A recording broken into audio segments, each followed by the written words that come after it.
தொலைநோக்கு சிந்தனை கொண்ட என் இனிய இந்திய தேச மக்களே, இறைவன் மனிதர்களை கைவிடுவதில்லை. ஆனால் மனிதன் இறைவனை கைவிட்டு விடுகின்றான். காரணம், இறைவனை நேசிக்க தவறி யாசிக்க கற்றுக்கொண்டதால். காரணம், இறைவனை நேசிக்க தவறி யாசிக்க கற்றுக்கொண்டதால். அறியாமை. அவன் அறிவுக்கு எட்டிய செவிவழி செய்திகளின் கற்பித்தலால் அலைகின்றான், நம்புகின்றான். துறவி என்கின்றவனையும், சாமியார் என்கின்றவனையும், நான் தான் கடவுள் என்கின்றவனையும், கடவுளால் அனுப்பப்பட்டவன் என்கின்றவனையும், கடவுளால் அனுப்பப்பட்டவன் என்கின்றவனையும், கபடதாரிகளையும் கபடதார வித்தைக்காரர்களையும் முழுவதுமாக நம்புகின்றான். தந்திரங்களும் மந்திரங்களும் கடவுளை காட்டுமா? சிந்திக்க மறுக்கின்றான்.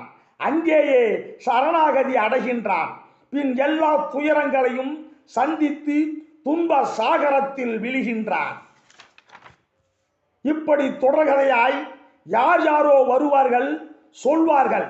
அப்படித்தான் என்று விதிமுறைகளையும் சொல்வார்கள், கடைபிடிக்கவும் சொல்வார்கள். பின் செல்வார்கள். பின் செல்பவர்களும் அப்படியே சென்று விடுவார்கள். ஒரு நிலைப்பாடு என்று எப்போதும் இங்கே நிலைத்து நிலையாய் உருவானது ஏதுமில்லை. ஆக புரிதல் இருந்தால் நீ இறைவனை தேடவும் தேவையில்லை, வேண்டுதல் செய்யவும் தேவையில்லை, யாதும் யாசிக்கவும் தேவையில்லை.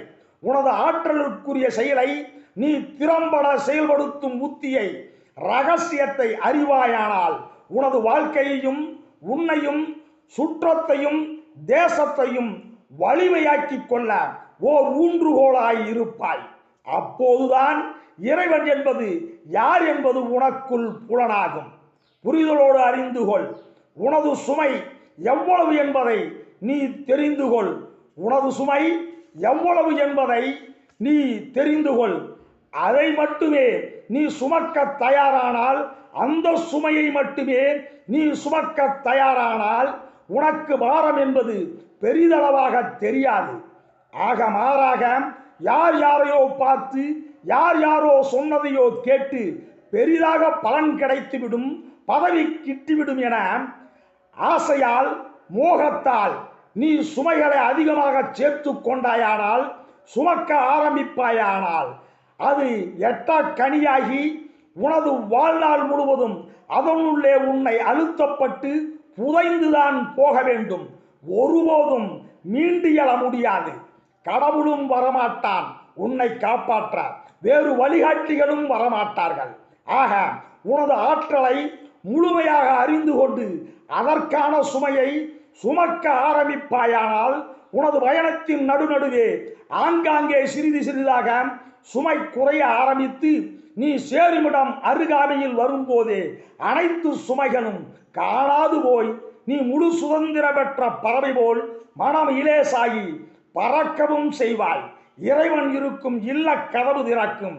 ஆக இந்த சுமையை குறைக்க, உனது இந்த சுமையை குறைக்க எந்த பயிற்சியும் செய்ய தேவையில்லை.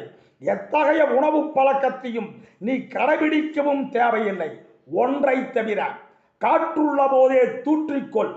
உனது உயிர் மூச்சு, அதாவது உனது உடலுக்குள் செல்கின்ற அந்த உயிர் மூச்சு உன்னுள் முழு வேகத்துடன் செயலாற்றி கொண்டிருக்கும் போதே உன்னுள் மண்டி கிடக்கும் அசுத்த எண்ணங்களை முழுவதையும், அசுத்த எண்ணங்கள் என்னவென்று உங்களுக்கே தெரியும், அதை முழுவதுமாக தூற்றி அப்புறப்படுத்திவிட்டால் தானாகவே உங்கள் மனம் சுத்தமாகி இருள் மறைந்து இறை ஒளி பிரகாசிக்கும்.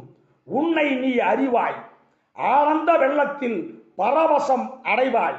மனமது செம்மையானால் மந்திரம் ஜபிக்க தேவையில்லை. திருமூலர். ஆக உன்னுள் மண்டி கிடக்கும் குப்பை எண்ணங்களையும் துர் எண்ணங்களையும் உன்னுள் இருக்கும் அந்த உயிர் மூச்சு வேகத்துடன் செயலாற்றுகின்ற போதே நீ அதை தூற்ற ஆரம்பித்து விடு. உன்னுள் பரவசம் இறை ஒளியோடு பொங்கி வழியும். மகாத்மா காந்திஜியின் அகிம்சை அறவழியில் வாழ்க வையகம், வாழ்க வளமுடன், வணக்கமுடன். KKR.